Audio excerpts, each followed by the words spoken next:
I don't know what Canadians did to anger Nintendo, but at this point it's starting to feel like it's personal. In fairness, Canada usually gets the short end of the stick regardless whenever it comes to electronics, but something about Nintendo threatening to increase the price of a previous generation console just doesn't sit right with me.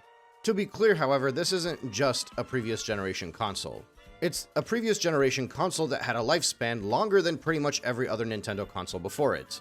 Which means it wasn't like this thing came out 5 years ago and still was selling well. No, this was an 8-year-old device. But I suppose if Nintendo is going to make a Switch Pro and call it a Switch 2, then they still need the Switch 1 to be expensive because they gotta increase the value of their Switch 2 by pretending their old piece of junk is worth more than it is.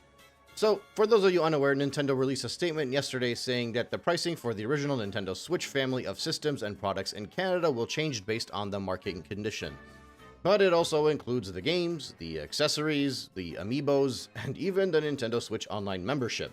Now, they mentioned that the price changes do not apply to the Nintendo Switch 2 system, accessories, or software, but it does apply to the Nintendo Switch Online for the Switch 2, so regardless of how you look at it, people with a Nintendo Switch 2 console are going to get price increases, both in the form of the Switch 1 games, which are the main focus of the Switch 2 library, as well as the online membership. Now, you might think Nintendo is being nice and being smart because they just launched their Nintendo Switch 2 and they want to be nice about it. They don't want to already have to increase the price of their console, as well as the accessories and the games. But no, it's because they're already overcharging for the Switch 2, they've been overcharging for the Switch 2, and Canada is getting it even worse than the States. Because naturally, if you do a direct conversion between the US dollar to the Canadian dollar, it's still cheaper in America. But with the fluid value of the Canadian dollar in comparison to the American dollar, Nintendo is not a company that is willing to leave a quarter on the table for their fans, let alone a dollar. And once again, just to stress it out a little bit, this is made all the more hilarious because the OLED, the Lite, and the original Switch are last-gen devices, including all of their games. But the same thing that I've been saying all along, Nintendo intends on increasing the life of the Nintendo Switch 1, and they're doing so by making the Switch 2 a Switch Pro. Doug Bowser basically admitted it himself after they revealed the prices of the Switch 2. Any increases of price in previous generation hardware is a clear sign that they are not confident in their next generation. A clear sign that they were able to stockpile and delay the launch of their Switch 2, but still weren't able to sell out on opening nights like most other consoles do. 6 to 8 million units were reportedly made and only 3.5 million were sold. Unlike consoles like the PS5, which were well sold out and sometimes sold for double the MSRP up until it hit 20 million units sold. But no, let's congratulate Nintendo for delaying the launch of the Switch Pro, calling it a Switch 2, having millions of units available, and breaking records because they had stock of their last-gen console. Now, somebody in Canada actually decided to go online and figure out how much the Nintendo Switch Online membership was going to go out, because Nintendo didn't intend on telling people how much these prices were going to go up until it hit August 1st. By the way, happy Canada Day, it's July 1st. And that your gift from Nintendo is that the monthly membership is going to go up from $4.99 to $5.99 a month, and the annual membership is going to go up from $24.99 to $29.99 a month. Because, like I said, Nintendo cannot leave a dollar on the table for their fan base. Mind you, the Canadian market makes up all of like 10% of the entirety of the Nintendo Switch user base. So a lot of people assume that because the prices are cheaper in Canada, all of a sudden everybody in the States are going to start buying their stuff from Canada. And to that, I would say, unless you live in Detroit or Buffalo, the inconvenience between having to cross an international border in order to buy yourself a console and save yourself maybe $30, and then have to cross back the border while paying $10 to $20 in toll fees, by the way, and potentially getting stopped at immigration where they're going to look through your stuff, check out the console that you bought, figure out the receipts, make sure you got the right taxes going through, and then maybe if you're lucky, not pull you in for 3 hours, is just not worth it for most Americans. In fact, this is a best case scenario. This is if you live in Detroit or Buffalo or any other bordering city. Anybody else would have a book a flight. If they know somebody in Canada that can ship it over to them, shipping costs in Canada are awful. Like the idea that, oh, the Americans can just go over there and buy the stuff from Canada at a discount. No! Like what, maybe 3 to 5% of all of the sales will benefit from this? And for that, you're gonna punish the entirety of the Canadian Nintendo populace? And look, I'm not just making things up. I was born in Canada. I got tons of family still in Canada. I frequently go back and forth between Canada and the States. I have people there that can buy stuff for me. I got addresses there that I can use so I can get stuff in the Canadian way without paying American fees. I have never once in my life found it to be beneficial to buy anything from Canada that I couldn't in America. Financially speaking, it has always been cheaper for me to buy in America. And not just that, you need a passport to go to Canada. I could be wrong here, but I'm pretty sure it's like less than 50% of all Americans actually hold a passport. And then you can think about it from like a wholesale perspective. Maybe there's a big company that wants to buy a bunch from Canada and ship them over. But even then, the shipping and the taxes you're going to have to pay to bring them into the country, unless you're planning on smuggling them over, is just not gonna be worth it. So there's this idea that like, oh, they gotta charge the Canadians more because then all of the Americans are gonna buy this stuff from Canada. No! But then again, these are the same people that assume that the people that pirate their Switch games are more than a fraction of the percentage of the entirety of the Switch user base. And that's how they justify everything draconian about Nintendo. Look, at the end of the day, however, it is only a 10 Canadian dollars increase for the family membership for the 12 months plus expansion pack. That's the largest increase that you'll see between old prices and new prices. But with Canadians already paying a premium on their games, already paying a premium on their consoles, their accessories, and just that's before the Switch 2 stuff, which has even higher prices. With the fluctuation of the Canadian dollar against the American dollar, Nintendo was so greedy they couldn't possibly fathom leaving a couple of bucks on the table. Because God forbid you get 3 to 5% of the American user base create a Canadian account on their Nintendo Switch Online and download digital games to save themselves 3 or 4 bucks. No, because of that fear, you have to increase the price on the Canadians. And you gotta make sure they're paying American money for this, even though the people over in Japan get it at half the price. But the cost of living in Japan, don't you know how bad it is here? Yeah, Japan is the only place in the entire world where people are poor. You guys have made your point already about that. Your grossly incorrect point about that. And that's why they get all the best discounts. But yeah, look, I'm not surprised. This console came out less than a month ago, and they're already increasing the price of Nintendo Switch Online, which is something that I said they would do as early as the first week of April. And they're doing it, and it's gonna keep rolling out like this. What, did you think that you were gonna pay the same price for NSO as you were paying now that you have GameCube as well? No, they're gonna increase the price. There's more games, there's more consoles.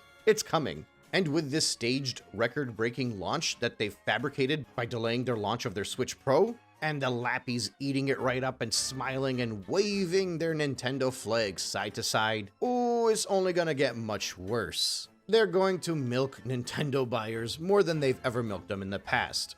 That's all I got for the Canada stuff right now, so if that's all you tuned in for, you can click away. But there was some other topics that I wanted to discuss. First off, misinformation. Something that has really bothered me since the announcement of the Nintendo Switch 2, specifically the Direct, is the amount of incorrect stuff that's been flying around the internet. One of the most obvious examples was people claiming that this thing was going to be as strong as a PS5, and that's why the price was justified, and then adjusting their conversation and saying that it was going to be strong as the Xbox Series S, and that's why the price was justified, and then landing around the PS4 Pro with a handheld experience that is objectively worse than the previous generation because of the terrible LCD display, and because the PS4 Pro is now portable even though it has a terrible display, that justifies the price. Well, the misinformation has not stopped, because today, some users online just casually decided to bring up a talking point that is a week old at this point, that the Nintendo Switch 2 has sold 5 million units in its first month ever. Well, first off, let me preface this by saying that I expect that the Switch actually sold more than 5 million units. Historically, a console almost doubles its opening launch weekend sales over the span of the first month. So if they hit 3.5 million units early on, they realistically should be around 6.5 million. Unless, of course, they overshot and had everything prepared earlier on, in which case 5 million units actually makes a lot of sense. They have a drastically better performing first week, and then the following few weeks, percentage-wise, have one of the worst drop-offs because they had more available at launch. So the 5 million, given the context, is not really that impressive. The 3.5 million is because it shows that they were able to stockpile. Now, that's me getting that out of the way, because I would not be surprised if this thing has sold more than 5 million. Just depends on what Nintendo's able to push. But basically, the story goes that somebody was shifting through Nintendo's internal information and found graphs that indicate how much the Nintendo Switch 2 has sold over the span of the past few weeks. And the graph showed that it sold roughly 5 million. The user incorrectly put in 5.4 million because he had one of his programs read the graphs and it rounded up. or something. It's funny because he made a comment that, oh yeah, realistically, Nintendo probably sold 5.4 million, and that's why they said over 5 million. No, your program at reading graphs sucks. But I had a region-by-region breakdown, which, again, is believable. It's nothing out of the ordinary. Still, roughly 1 in every 3 people bought the Switch 2 in Japan, and the numbers just kind of increased proportionally since the launch. But apparently this person just found out about these graphs today, even though people were talking about this a week ago.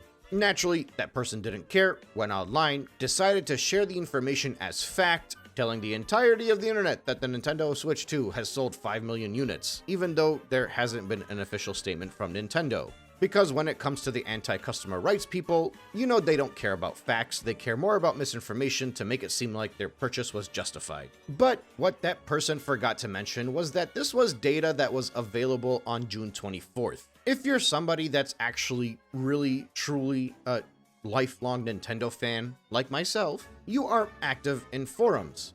This information dropped a week ago. I myself, somebody that has discussed sales pretty much daily at this point with the Nintendo Switch 2, if I saw there was any value in mentioning this, I would have discussed it, because I am in those forums and I look for information like this to discuss.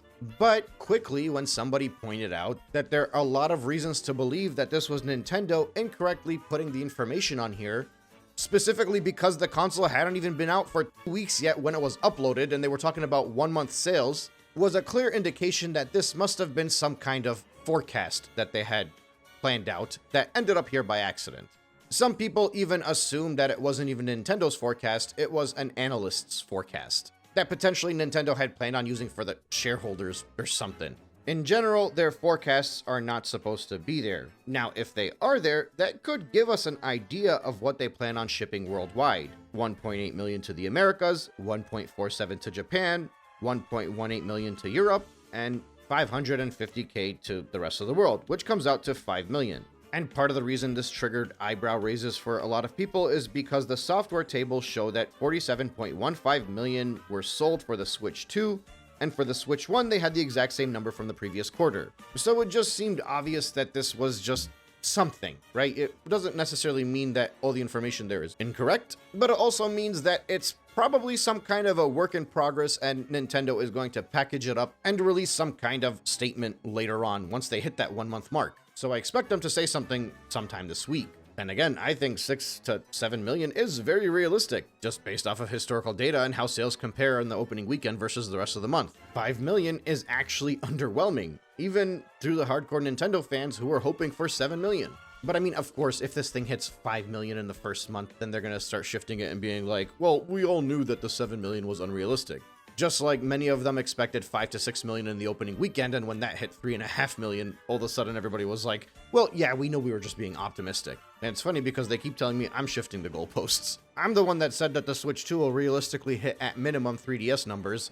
They're the ones that were saying that the Switch was going to outsell the Wii U in the first month, but I'm the one shifting the goalposts. And I'm not even talking about the people that are arguing on YouTube. I'm talking about in these, once again, hardcore Nintendo lifelong fans forums that are usually reserved for the nerdiest of nerdy lifelong Nintendo fans like myself. And I promise you, if this data had any value, it would have been shared all over the internet a week ago. Which is why I think it's hilarious that people are performing their victory laps already as if it's concrete evidence. It's not even a good number. Your good number was the first weekend. That was the extent of it.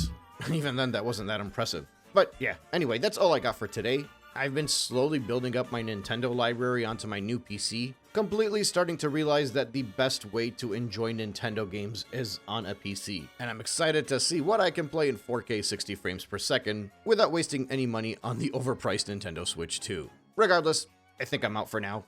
Thank you so much for listening, and I will catch you on the next one.